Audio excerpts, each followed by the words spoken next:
آپ کیسے کسی کی اسٹرگل فل لائف پر کمنٹ پاس کر سکتے ہیں؟ آپ کیسے اس کو ایک سیکنڈ میں جج کر سکتے ہیں؟ آپ کیسے یہ اندازہ لگا سکتے ہیں کہ وہ کن حالات و واقعات سے گزرا ہوگا، وہ کن تکلیفوں سے گزر کر یہاں تک آیا ہوگا، اس نے یہ پہلا قدم کیسے اٹھایا ہوگا؟ آج کل میں دیکھ رہی ہوں کہ ہر کوئی کسی کی بیک گراؤنڈ پہ بات کرنا جو ہے نا وہ ضروری سمجھتا ہے. کوئی کہاں سے بلونگ کرتا ہے، کوئی اس کی روٹس کیا ہیں. اچھی بات ہے نا کہ اگر کوئی اپنی روٹس کو نہیں چھوڑا، وہ کہاں سے بلونگ کرتا ہے، وہ اس چیز کی چھاپ کو اپنے ساتھ لے کے چل رہا ہے. آپ کسی کو پینڈو کہہ دیتے ہیں، آپ کسی کو جاہل کہہ دیتے ہیں، کسی کو گوار کہہ دیتے ہیں. کتنا آسان ہے نا منہ چلانا، اور اب ہاتھ چلانے تو اس سے زیادہ آسان ہے. آپ بیٹھے ہوئے ہیں ویلے نکمے، اور آپ جو ہے نا کمنٹ پاس کر رہے ہیں کسی ایک کلپ پر، کسی ایک ویڈیو پر، یہ جانے بوجھے بغیر کہ وہ اپنی لائف کے لیے کس حد تک اسٹرگل کر رہا ہے. میں بات یہاں پر آج کر رہی ہوں، میری یہ بیسک وجہ یہ ویڈیو بنانے کی یہ تھی کہ میں آج ٹربیوٹ دینا چاہتی تھی اسما سعید کو. آپ یقین کریں میں اس لڑکی کی ایفرٹ کو سلام کرتی ہوں. ایسا مطلب آپ سمجھ لیں کہ بیکورڈ ایریا ہونے کے باوجود اس نے اسٹرگل کی اور اس نے چھوڑا نہیں ہے. وہ کانسٹنٹ رہی ہے اپنی سوچ کو لے کے، اور مجھے لگتا ہے کہ وہ کانفیڈنٹ بھی رہی ہے. اس نے وہی دکھایا جو وہ تھی یا جو وہ ہے. اب اگر آپ کو اس کی کوشش ہضم نہیں ہو رہی، آپ سے اس کی ترقی ہضم نہیں ہو رہی، کوئی اس کو آنٹی کہہ رہا ہے، کوئی اس کو، آپ کو کیا پتا کہ گھر میں ایک بڑا ہونا اور وہ بڑے ہونے کی ذمہ داری کو فیل کرنا کیسا عذاب ہے. آپ کسی کو ایک منٹ میں ایسے جج کر دیتے ہیں، آپ کسی پہ کمنٹ پاس کر دیتے ہیں، بھائی وہ آنٹی ہو گئی ہے کیونکہ وہ رسپانسیبل ہے. آپ اس کو کہہ رہے ہیں ننی چوچی کاکی بن رہی ہے، بھائی اس کا حق ہے، شی ڈیزرو.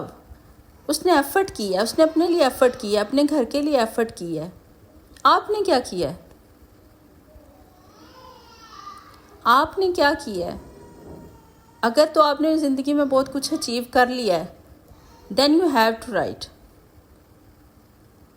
جبکہ آپ تب بھی کوئی رائٹ نہیں رکھتے کہ آپ کسی کی زندگی پہ کوئی کمنٹ پاس کریں. آپ یقین کریں اتنی خوشی ہوتی ہے اس لڑکی کی اچیومنٹس کو دیکھ کے.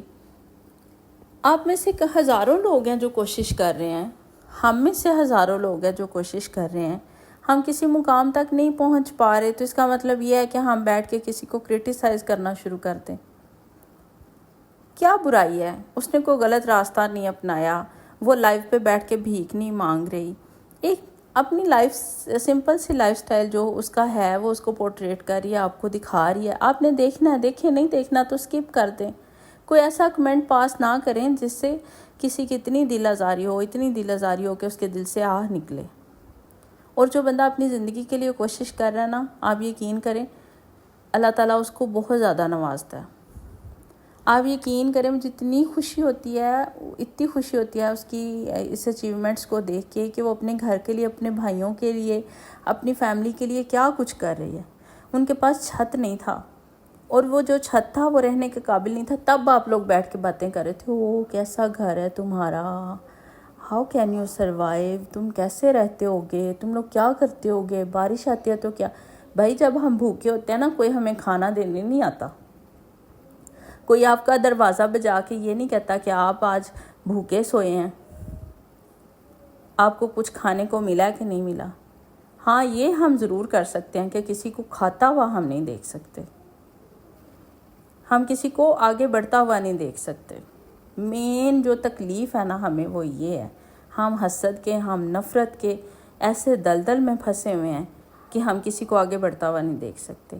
اب میں دیکھتی ہوں اس کی ویڈیوز وغیرہ یا ان کا ولاگ وغیرہ دیکھتی ہوں. اکثر میری عادت ہے کہ میں ان لوگوں کو دیکھتی ہوں جن سے میں امپریس ہو سکوں، ان کی اسٹرگل دیکھ کے مجھے موٹیویشن ملے. میں موٹیویشن کے لیے ایسی ویڈیوز دیکھتی ہوں تاکہ میرے دل کو سکون ہو کہ میں اکیلی نہیں ہوں اس جنگ میں، بہت سے لوگ ہیں اور میں بہت سے لوگوں سے بہت کچھ سیکھتی ہوں، اور میں سیکھنے کے لیے دیکھتی ہوں. اور میں نے سیکھا ہے کہ آپ کوشش کریں، کوشش کا آپ کو پھل ضرور ملتا ہے، آپ کو محنت کا پھل ضرور ملتا ہے. اس کے پاس آپشن تھا، اس نے اس آپشن کو چوز کیا. شی وائزلی چوز. اور آج دیکھیں الحمدللہ اس کے پاس سب کچھ ہے. وہ کوشش کر رہی ہے، ابھی تک وہ اسٹرگل لائف گزار رہی ہے. دیکھیں نا، اپنے گھر کے لیے کچھ اچیو کر رہی ہے، اپنے باپ بھائیوں کے لیے فخر بن رہی ہے. آپ کو کیا، کون سا کیڑا آپ کو جو ہے نا وہ کہیں ٹکنے نہیں دے رہا؟ آپ سے دیکھا نہیں جا رہا کہ وہ ایک اچھے گھر میں رہیں گے، وہ روٹی کھا کے سوئیں گے. بھائی آپ ان کے کلچر پہ بات کرتے ہیں، آپ ان کے بھائیوں پہ بات کرتے ہیں. آپ جائیں، آپ پاکستان میں 95% لوگ جو ہیں دیہاتوں میں رہتے ہیں، ان کا لائف سٹائل یہی ہے. آپ ان کو جج نہیں کر سکتے. اس کا مطلب یہ ہے کہ سب لوگ جو ہیں وہ آپ ان کو پینڈو پینڈو کہنا شروع ہو جائیں. میں دیکھ رہی تھی اس کے بھائیوں کو اتنی کوئی مطلب کرٹیسائز کر رہے ہیں، اس کے والد کو اتنا کرٹیسائز کیا جا رہا ہے. بٹ آپ یقین کریں اتنی ڈگنیٹی سے اس نے ان ساری چیزوں کو ہینڈل کیا ہے نا کہ ہیڈس آف ٹو یو. آپ کو میں ٹربیوٹ اور سلام پیش کرتی ہوں کہ آپ نے اتنی مطلب بہادری سے یہ سارے سچویشن کو آپ نے ہینڈل کیا ہوا ہے. آپ پہ میمز بن رہی ہیں، آپ کا مذاق اڑایا جا رہا ہے. انٹرٹینمنٹ از انٹرٹینمنٹ، لیکن انٹرٹینمنٹ کے لیے آپ کسی کی شخصیت کو مسخ نہیں کر سکتے. ٹھیک ہے، یہ کوئی انٹرٹینمنٹ نہیں ہے. مجھے تو ایسی کسی انٹرٹینمنٹ پہ کبھی ہنسی نہیں آئی اور نہ ہی کبھی آئے گی. تو آپ اپنا کنٹینٹ دیکھیں، اور جو ہے نا مذاق کسی حد تک اچھا لگتا ہے. آپ کسی کی پرسنالٹی کی دھجیاں نہیں اڑا سکتے میمز کے نام پہ. ٹھیک ہے، اور باقی اللہ تعالیٰ سب پہ اپنا کرم کرے. اللہ حافظ.